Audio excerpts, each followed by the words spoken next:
ప్రార్థన చేసుకుందాము. కిరణ్ ప్రార్థన చేస్తాడు.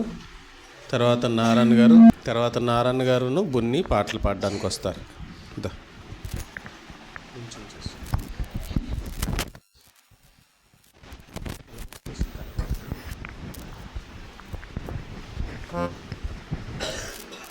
తండ్రి ప్రవేశయ్య మీ కృపను ప్రేమపడతండి.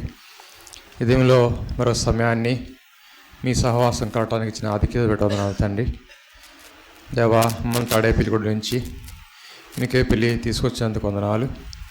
ఇక్కడ కూడికి నిమిత్తం ఏదైతే సమకూడామో తండ్రి, మీరు మాకు ఏ మాటలు అనుగ్రహిస్తారో ఆ మాటలు మాకు అనుగ్రహించండి. అలాగే పాటలో సహాయపడుతురండి, లేదా వాయిద్యంలో తోడుగుండండి, అందరినీ బలపరచండి, మీ దాసుని అభిషేకించండి. ఇలా సమస్త విషయాలు మీకు అప్పగించుకుంటూ మందిరం లోపల మీ ఆత్మసంచారం ఉంచండి, బయట మీ కాదులు ఎగరించండి. శత్రువు తీసుకొచ్చే ప్రతి ప్రయత్నాన్ని దూరపరిచి ఏమైనా మీ వాక్యం ద్వారా మేము ఆత్మీయంగా మేలు పొందడానికి ఈ కొడుకుని దీవించి ఆశీర్వదించమని యేసు నామములో ప్రార్థించి వేడుకుంటున్నాం తండ్రి. ఆమేన్.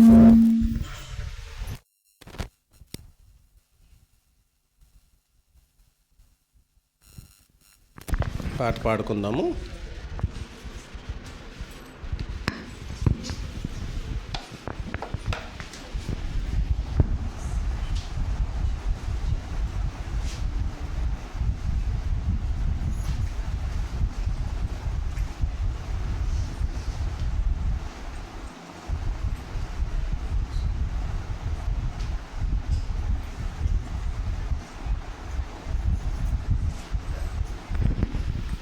పాట సంఖ్య 130, యేసుక్రీస్తు ప్రభువాయనే.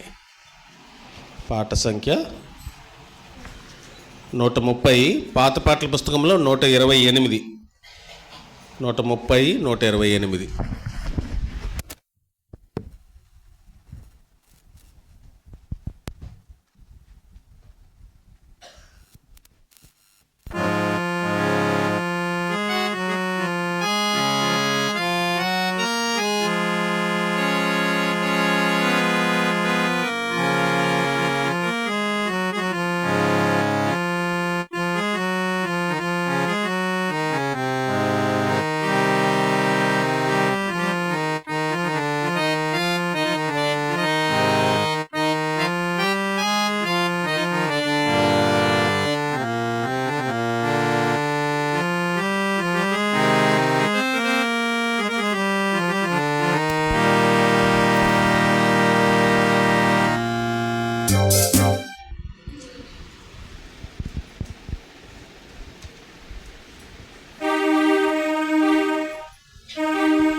శాంతి నిండు నెమ్మది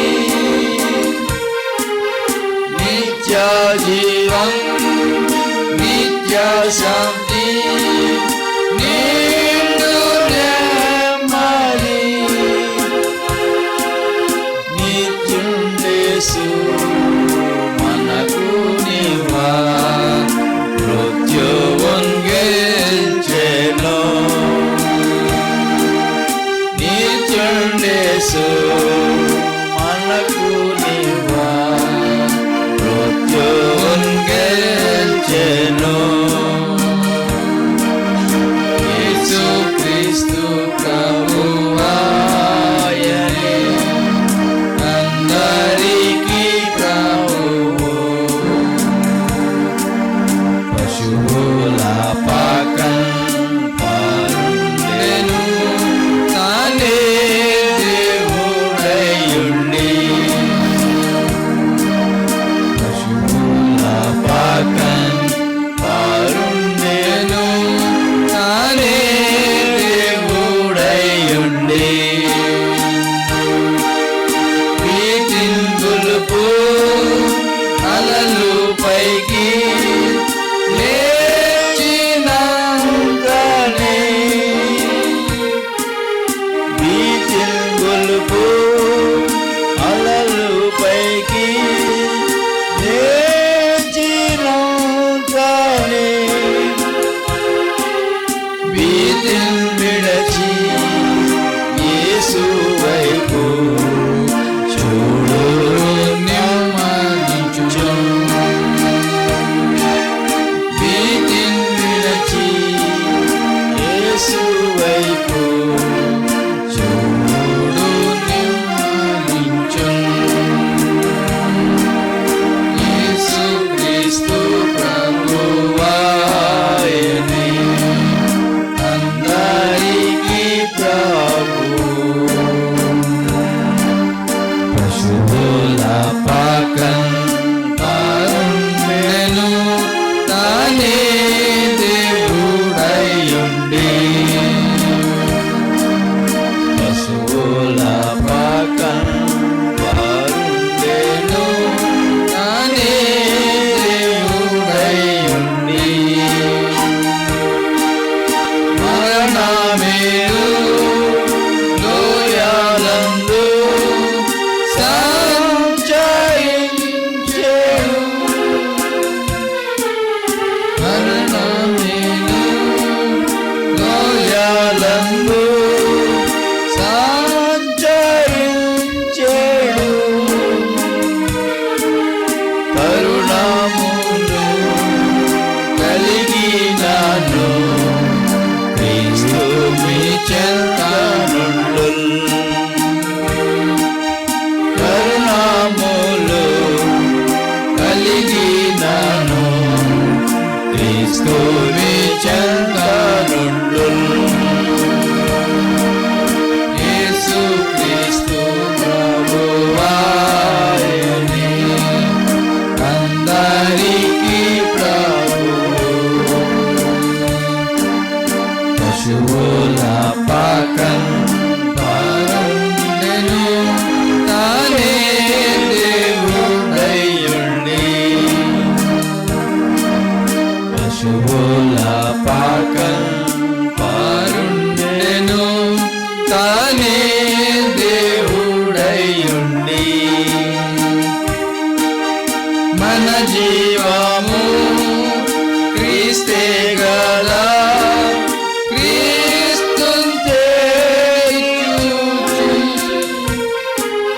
మన జీవము క్రీస్తే కదా క్రీస్తుని చూచి తనయుపై యుద్ధమందు జయమునందేదము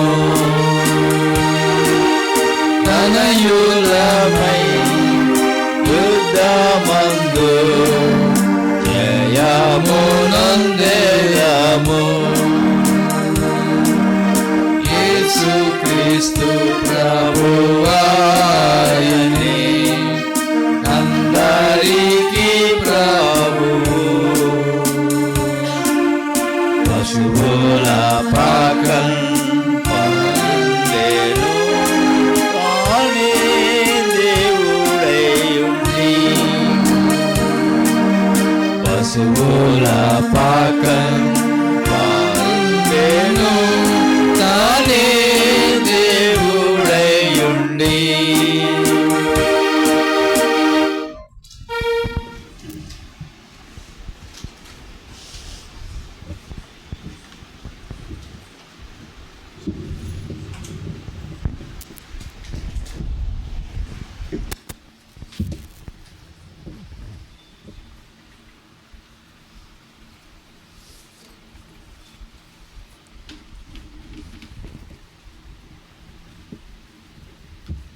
రక్షణ నొసగేడు యేసుని చరణం.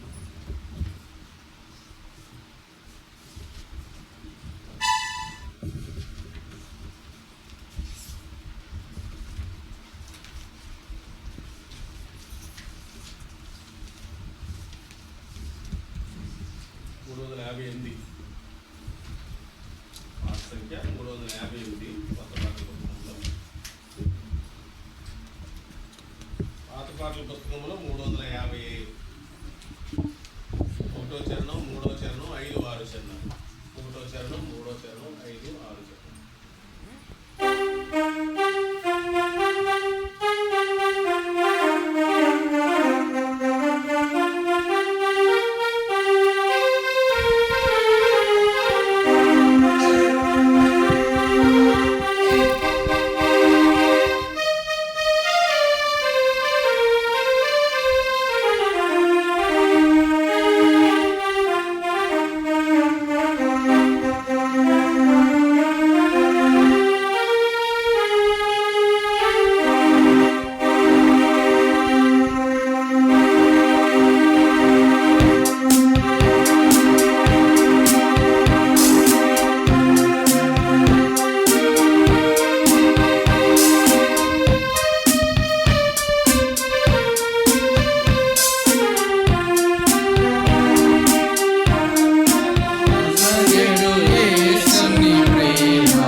చిత్తము దండిగా నెరవేర్చుచుగలడు. ఎందరో నెగిరి పొందుదు మకుటం పొందుము ప్రభు ప్రేమ హల్లెలూయా. ఎందరో నెగిరి చందను మకుటం పొందుము ప్రభు ప్రేమ హల్లెలూయా. రక్షణలో సగెడు యేసుని ప్రేమను రక్షము చేయుము ఓ ప్రియుడా. అక్షయ రాజ్యం యేసుని ప్రేమను రక్షము చేయుము ప్రియుడా. రక్షణలో సగెడు యేసుని ప్రేమను రక్షము చేయుము ఓ ప్రియుడా. బైబిల్ కాలేదు పట్టింప శ్రేష్ఠ గ్రంథములు తెలుగులోను ఇంగ్లీష్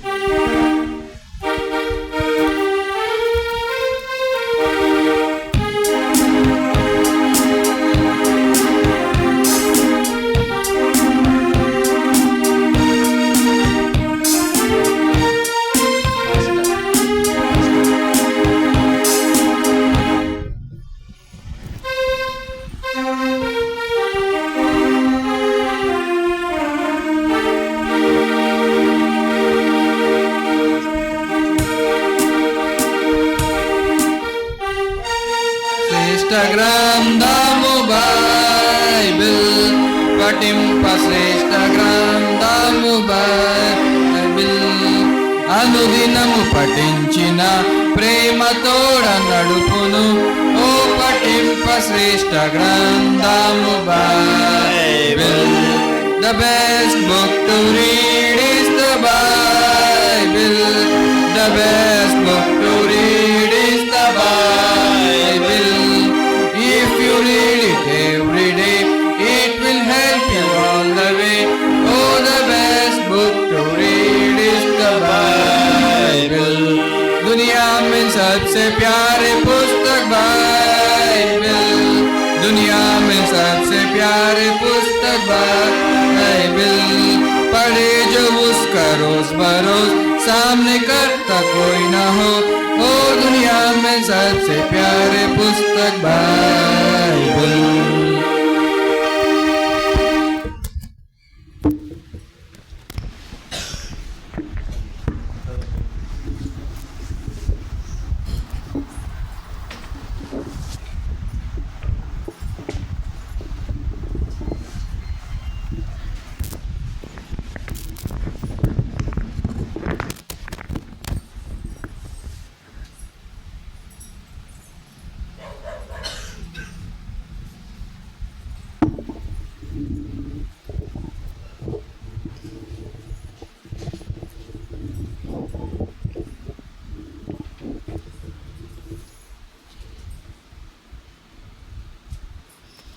సమయంలో దేవుని వాక్యము నుండి లూకాసు సువార్త 2వ అధ్యాయం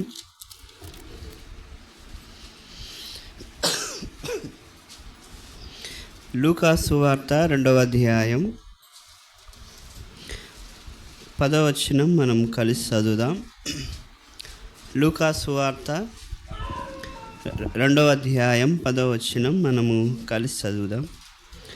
అయితే ఆ దూత, భయపడకుడి, ఇదిగో ప్రజలందరికీ కలుగబోవు మహా సంతోషకరమైన సువార్తమానము నేను మీకు తెలియజేయుచున్నాను.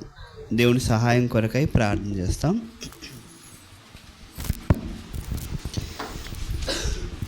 ప్రేమగల తండ్రి, నాయన మీ పరిశుద్ధ నామానికి స్తోత్రాలు.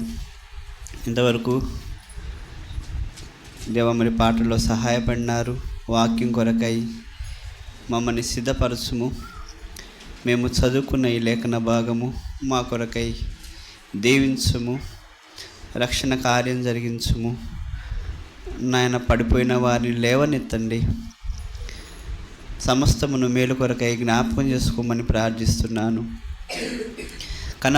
కనబడే దురాత్మ శక్తులు దూరం చేయండి. నిలబడుతున్న దాసుని కడిగి శుద్ధీకరించి వాక్యముతో నింపుము.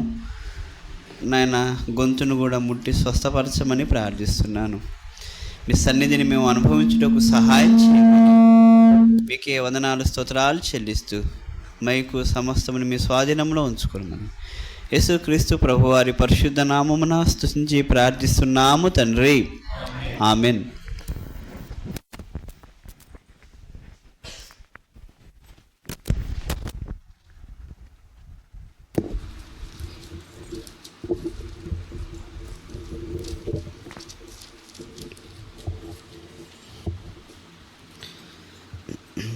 ఇక్కడ మనము చదివిన భాగములో దూత ఒక విషయాన్ని తెలియపరుస్తుంది. భయపడకుడి, ఇదిగో ప్రజలందరికీ నీ కలుగబోవు మహా సంతోషకరమైన సువర్తమానము నేను మీకు తెలియచేయుచున్నాను. కాబట్టి మహా సంతోషకరమైన సువర్తమానం ఏమిటి అంటే, దావీదు పట్టణమందు రక్షకుడు పుట్టి ఉన్నాడు. కాబట్టి దావీదు పట్టణమందు రక్షకుడు పుడితే ఎందుకు సంతోషం అనగా, యేసుక్రీస్తు ప్రభువారి యొక్క జన్మదినం మానవాళికి రక్షణ దినం. ఎందుకని రక్షణ దినం అనగా, యేసుక్రీస్తు ప్రభువారు ఈ లోకానికి ప్రాణం పెట్టడానికి వచ్చినాడు. మనుషులందరి పాపముల కొరకై ఆయన మరణించి సమాధి చేయబడి తిరిగి లేవడానికి వచ్చినాడు. కాబట్టి పాపము నుండి, శాపము నుండి విమోచన కొరకు యేసుక్రీస్తు ప్రభువారి లోకానికి వచ్చినాడు. కాబట్టి మనుషులందరినీ పాపము నుండి రక్షించు ప్రభువారి పుట్టినరోజు, జన్మదినము రోజు అందరికీ సంతోషకరమైన రోజు. కాబట్టి దూత ఈ వర్తమానము తెలియజేస్తున్నాడు. అందుకని 10వ వచనములో మొదటి భాగంలో, అయితే ఆ దూత భయపడకుడి. భయం లేని వాళ్ళు ఎవరున్నారు ఇక్కడ? అందరికీ భయమే కదా. కాబట్టి లోకాన్ని ఆవరించిన ఒక శత్రువు ఏంటంటే భయం. మనిషికి భయం ఉంది. భయం ఎలాగొచ్చింది అంటే, ఆదాము దగ్గరే భయం ఏర్పడింది. ఆదాము తినొద్దు అని చెప్పిన ఆ ఫలము తిని తర్వాత వారు దిగంబరులై భయపడి దాక్కున్నారు. ఇప్పుడు దేవుని స్వరం ఎప్పుడు విన్నారో వారు దిగంబరులమని వారికి అర్థమై దాక్కున్న తర్వాత వారికి భయం ఏర్పడింది. కాబట్టి భయానికి కారణం బైబిల్లో చాలా ఉన్నాయి. మొదటిది భయానికి కారణం ఏంటంటే, కీర్తన గ్రంథము 14వ కీర్తన 14.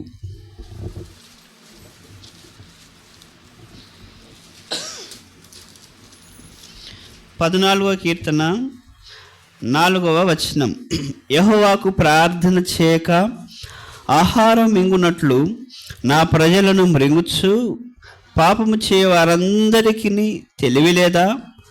పాపము చేయవారు బహుగా భయపడుదురు. కాబట్టి భయానికి కారణం పాపం. ఈ లోకమంతా పాపముతో నిండిన లోకం ఇది.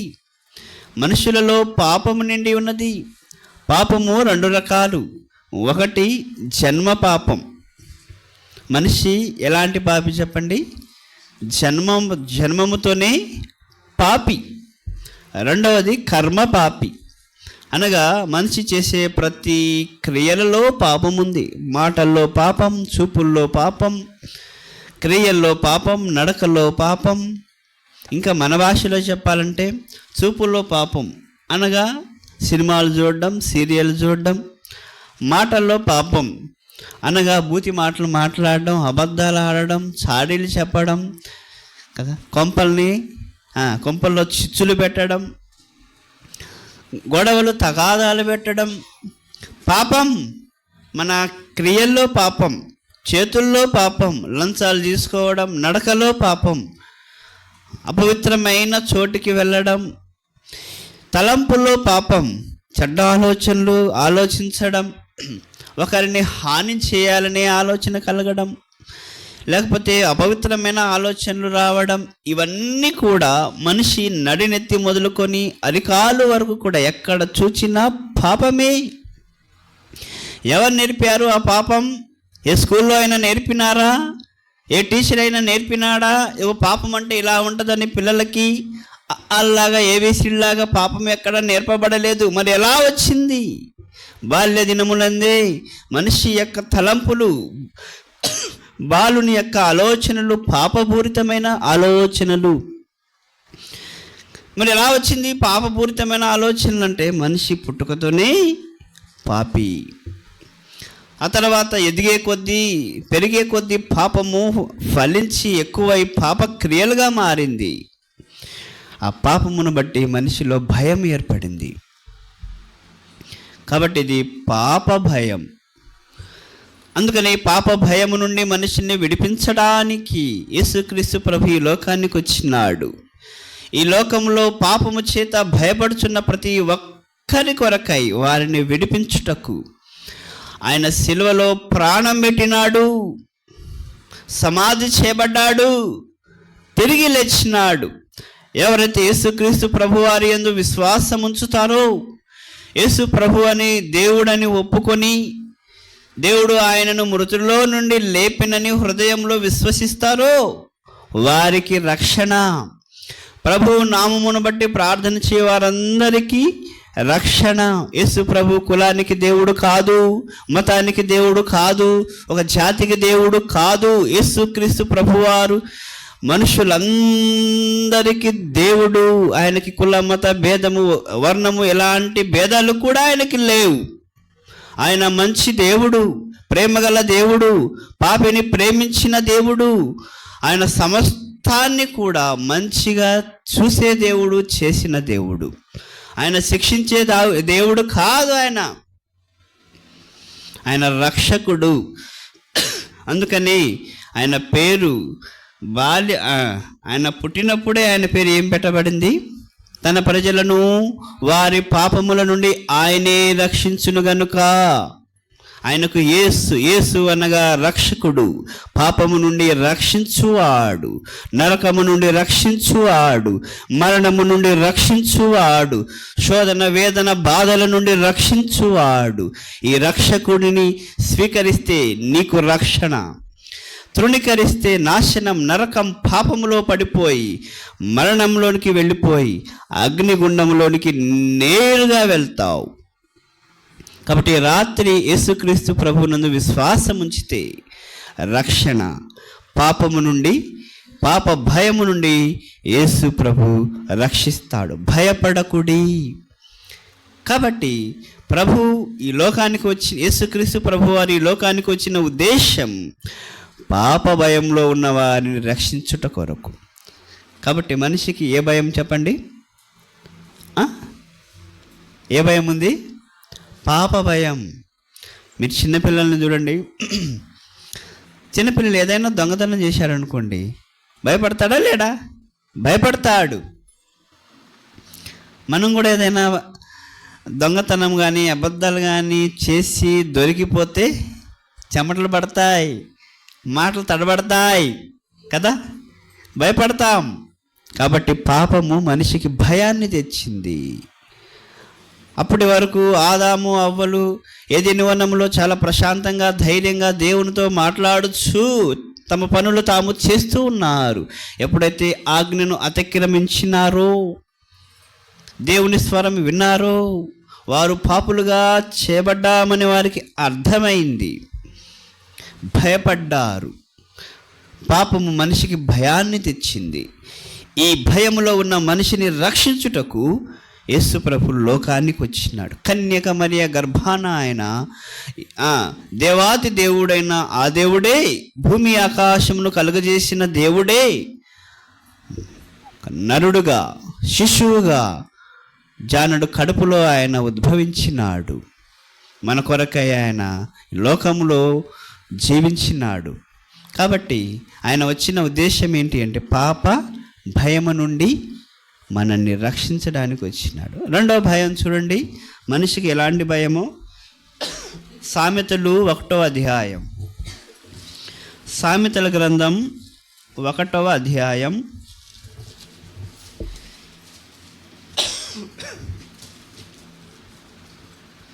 33. సామెతలు 1:33. నా ఉపదేశమును అంగీకరించువాడు సురక్షితముగా నివసించును, వాడు కీడు వచ్చుచున్న భయము లేక. ఏ భయం మనిషికి? కీడు. అందుకనే ప్రభువుని నమ్మి రక్షణ పొంది రక్షణలో ఎదిగేవారు కూడా వారికి కొంత భయాలు ఉంటాయి. నల్లపిల్లి వస్తే బయటికి వెళ్ళకూడదు, విధవరాలు అడ్డం వస్తే ప్రయాణం చేయకూడదు. ఇవన్నీ భయం. ఎందుకు? ఏమొచ్చింది? పెద్దలు చెప్పినారు కీడు వస్తుందంట, ఏదో జరిగిపోతుందంట. శుక్రవారం మంగళవారం డబ్బులు ఇస్తే కాబట్టి ఇలాంటి భయం. డబ్బులు ఇవ్వకూడదు ఆ రోజు. ఎవరు చెప్పినారు? కీడు పరిస్థితుల్లో లేవు, కీడు ఇరుగు పొరుగున లేదు, కీడు మనలో దాగి ఉంది, మన ఆలోచనలో దాగి ఉంది కీడు. కాబట్టి మనిషికి రకరకాల భయం. ఆ భయంలో కీడు వస్తుందనే భయం. కాబట్టి ఎలాంటి కీడు, ఎలాంటి తెగులు మనలోనికి, గుడారములోనికి, మన చుట్టూ, మన పరిస్థితుల చుట్టూ రాకుండా ప్రభు కాపాడువాడు. ఆయన అడ్డగించుటకు శక్తివంతుడు. బైబిల్లో రాయబడింది, ఏ కీడు, ఏ అపాయము మన యొద్దకు, గుడారమునకు సమీపించకుండా చేయువాడు ఆయన.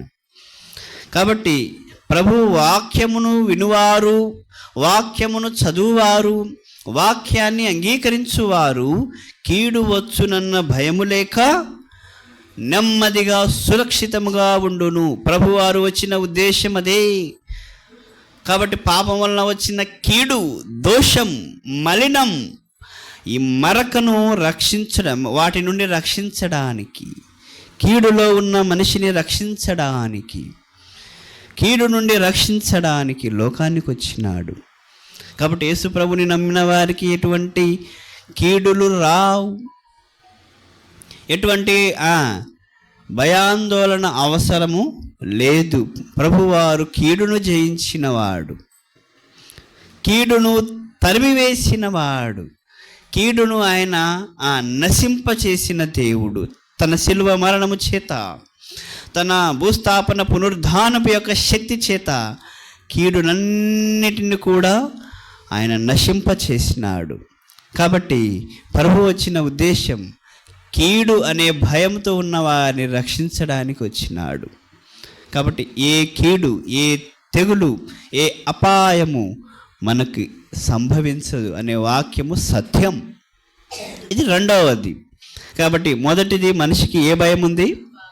పాప భయం. రెండవది, కీడు వస్తుందేమో అనే భయం కదా. కీడు ఎప్పుడు వస్తుంది అంటే మనలో దరిద్రత ఉన్నప్పుడు, శాపం ఉన్నప్పుడు, మన ఆలోచనలు చెడిపోయినప్పుడు, మనకి కోపం పెరిగినప్పుడు కదా. మన మైండ్, మన ఆలోచన మన స్వాధీనంలో లేనప్పుడు, లేదా మనది కాని కార్యములో తలదూర్చినప్పుడు, అనవసరంగా ఎదుటివారితో మనము ఘర్షణలో అంటే తగాదాలు పెట్టుకున్నప్పుడు ఆటోమేటిక్గా ఏమొస్తుంది? కీడు. మన ప్రవర్తన బాగలేకపోతే కీడు వస్తుంది. కాబట్టి మనల్ని సరిచేసి, బాగు చేసి, మన ప్రవర్తనని చక్కపరిచి, మన ఆలోచనల్ని సరిచేసి, మన మాటలు, చూపులు, తలంపులు, క్రియలన్నిటినీ బాగు చేస్తే ఏ కీడు రాదు. అలాగ బాగు చేయవాడు దేవుడు. ఆయనే యేసుక్రీస్తు ప్రభువు. కాబట్టి ఆయనలో ఏ పాపము లేదు, ఆయన నోట ఏ కపటము లేదు, ఆయనలో ఎటువంటి కళంకము, మచ్చ లేదు. అటువంటి పరిశుద్ధ దేవుడు మనల్ని కూడా ఆయన వలె చేయడానికి ఈ లోకానికి వచ్చినాడు. నేను పరిశుద్ధులను కాబట్టి మీరును పరిశుద్ధులయ్యుండుడి అని ఆయన పరిశుద్ధ జీవితాన్ని లోకములో జీవించి మనకు నేర్పినాడు.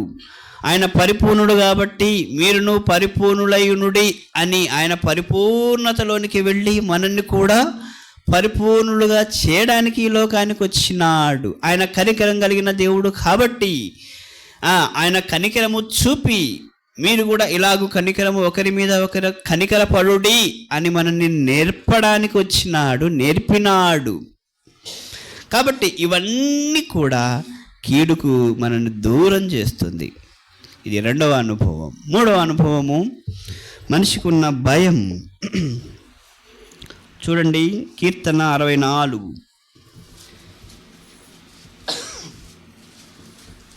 64వ కీర్తన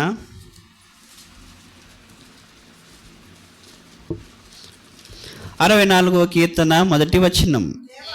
దేవా, నేను మొరపెట్టగా నా మనవి ఆలకింపుము, శత్రు భయము నుండి నా ప్రాణమును కాపాడుము. మనిషికి ఏ భయం? శత్రు భయం. ఎవరు మన శత్రువు?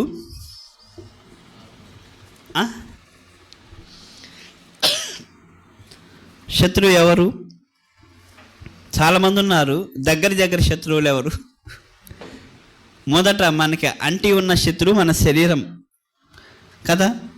తర్వాత మనకి అంటి ఉన్న శత్రువు శరీరం. కొంచెం పక్కకి వెళ్తే లోకం, కొంచెం దూరం వెళ్తే సాతాండు. అర్థమైందా? కాబట్టి మనలో శత్రువు ఎవరు? మన శరీరమే.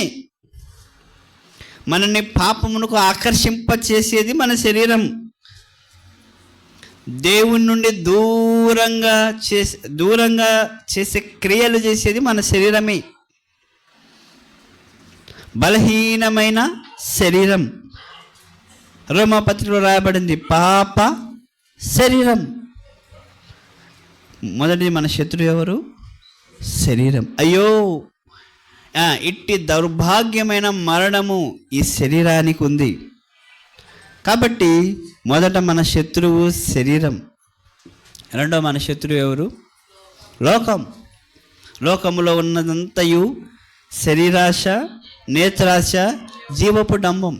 మనల్ని రెండవదిగా పాపములోనికి నడిపించేది లోకం. పాప క్రియలు నేర్పేది లోకం. పాపపు మాటలు నేర్పేది లోకం. మనం బాగుండాలి అనుకున్నా సరే మనల్ని చెడగొట్టే ప్రయత్నాలు చేసేది లోకం. అందుకనే మనము ఈ దుష్టలోకము నుండి, ఈ దుష్టతరానికి వేరుగా ఉండాలి అని దేవుని వాక్యం బోధిస్తుంది. మూడవదిగా మన శత్రువు ఎవరు? సాతానుడు. మీ శత్రువు అయిన అపవాది గర్జించు సింహము వలె ఎవరిని మృంగుదునా అని వస్తున్నాడు. కాబట్టి ఈ శత్రు భయం. ఆ తర్వాత మన శత్రువులు ఎవరంటే, మనం ఎవరితోనైతే పోట్లాడినామో లేదా మనకి ఎవరితోనైతే విరోధంగా ఉందో ఇరుగు పొరుగువారు, వీటన్నిటి నుండి మనకి భయం ఉంది. కాబట్టి శత్రు భయం ఉంది కాబట్టి మన ఇంటికి తలుపులు, తాళాలు, బీరువాకి తాళాలు. ఎందుకని? మనం ఎటైనా వెళ్ళామనుకోండి, ఏ ఊరికైనా వెళ్ళాలనుకోండి, ఖచ్చితంగా ఇంటికి ఏం కావాలా? తలుపులు కావాలా, తాళాలు కావాలా. ఎందుకని? శత్రు భయం, దొంగల భయం, ఎవరు ఏ హాని చేస్తారో అనే భయం. కాబట్టి ఇలాంటి భయాల నుండి విడిపించి పరలోక రాజ్యానికి తీసుకెళ్ళడానికి, శత్రువు లేని రాజ్యం అది, తలుపులు తాళాలు లేని రాజ్యం అది, దొంగల భయము లేని రాజ్యం అది, అపవాది లేని రాజ్యం, శరీరము లేని రాజ్యం, లోక పాలన లేని రాజ్యం, పరలోక రాజ్యమునకు మనల్ని తీసుకువెళ్ళడానికి ఈ లోకానికి ప్రభు వచ్చినాడు. అర్థమైందా? ప్రభు ఎందుకు వచ్చినారు? ఎందుకు వచ్చినాడు? లోకరక్షకుడుగా ఎందుకు వచ్చినాడు? మనల్ని పరలోక రాజ్యానికి తీసుకెళ్ళడానికి వచ్చినాడు. మరి ప్రభు వచ్చినాడు కదా, మరి రక్షణ పొందినామా? రక్షణ పొందకపోతే ఇప్పుడే, ఈ క్షణమే రక్షణ పొందాలి. మారు మనసు అనుభవంలోనికి రావాలి. ఎలాగూ మారు మనసు రక్షణ పొందగలం అంటే, మన పాపాలు మనం ఒప్పుకుంటే, ప్రభు నమ్మదగిన వాడు, నీతిమంతుడు గనక మన పాపములను క్షమించి సమస్త దుర్నీతి నుండి మనల్ని కడిగి పవిత్రపరచును. కాబట్టి పాపాలు ఒప్పుకోవాలి. యేసుప్రభు నిజమైన దేవుడని ఒప్పుకోవాలి. ఆయన నీకోసము చనిపోయి సమాధి చేయబడి తిరిగి లేచినాడని విశ్వాసం కలిగితే రక్షణ కలుగుతుంది. ఎవరైతే ఈ అనుభవంలోనికి రారో వారు రక్షణ లేనట్లు. క్రిస్మస్ అంటే పండగ కాదు.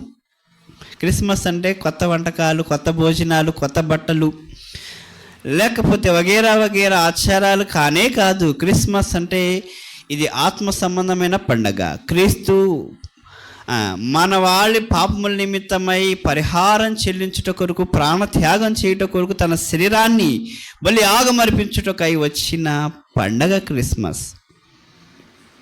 అర్థమైందా? కాబట్టి శత్రు భయం నుండి మనల్ని విడిపించడానికి ప్రభు ఈ లోకానికి వచ్చినాడు. ఇక ప్రభుని ఎరిగిన తర్వాత శత్రు భయం అవసరం లేదు. అందుకని బైబిల్లో రాయబడి, నా శత్రువా నా మీద అతిశయించుకుము. ప్రభు లూకాసు వార్త 10వ అధ్యాయంలో రాయబడింది కదా, శత్రువు యొక్క తలను మన పాదముల కింద ఆయన ఉంచినాడు. శీఘ్రముగా మన పాదముల కింద ఉంచి ఆయనే శక్తినిచ్చి నలగొట్టడానికి ఇష్టపడ్డాడు. కాబట్టి శత్రు బలమంతటి మీద మనకి అధికారం ఇచ్చినాడు. ప్రభు ఈ లోకానికి వచ్చి మనకి ఇచ్చిన ఆశీర్వాదం ఇది. తర్వాత 4వదిగా మనకు కలిగిన భయం, ప్రభు చేసిన మేలులు. కీర్తన గ్రంథం 55వ కీర్తన 55 4వ వచనం. నా గుండె నాలో వేదన పడుచున్నది, మరణ భయం నాలో పుట్టుతుంది. పాప భయం, కీడు వస్తుందన్న భయం, శత్రు భయం, చివరిగా ఎవరికి లేదు మరణ భయం. అంటే రేపు మాపు చచ్చే వాళ్ళకు కూడా, పండు ముసల వాళ్ళకు కూడా ఏముంది? మరణ భయం. కాబట్టి మరణ భయం. చిన్న పిల్లలకు కూడా మరణ భయం. ఏమి తెలియకపోయినా సరే మరణ భయం ఏర్పడింది. అంటే ఈ లోకాన్ని మరణం ఏలుతుంది. ఈ లోకాన్ని మరణము ఏలుతుంది. ఈ లోకాన్ని మరణం ఏలుతుంది. అందుకని మరణం ఏం చేస్తుందో అన్న భయం. అయితే ప్రజలందరికీ కలిగిన స్వార్థమానం ఏంటంటే, ప్రభు ఈ మరణ భయము నుండి రక్షించడానికి వచ్చినాడు. హెబ్రీ పత్రిక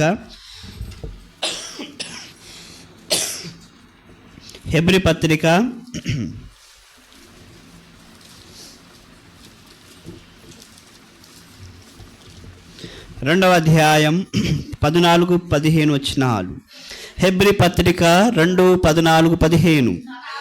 కాబట్టి ఆ పిల్లలు రక్త మాంసములు గలవారైనందున ఆ ప్రకారమే మరణము యొక్క బలము గలవానిని, అనగా అపవాదిని మరణము ద్వారా జీవితకాలమంతయు మరణ భయము చేత లోబడిన వారిని విడిపించుటకు ఆయన కూడా రక్త మాంసములలో, ప్రభు కూడా రక్త మాంసములలో, అనగా ఈ లోకానికి రక్తముతో మాంసముతో ఎందుకు వచ్చినాడు అంటే, మరణ భయము చేత మరణాన్ని కలుగజేసే వ్యక్తి యొక్క దాసత్వము నుండి విడిపించడానికి వచ్చినాడు.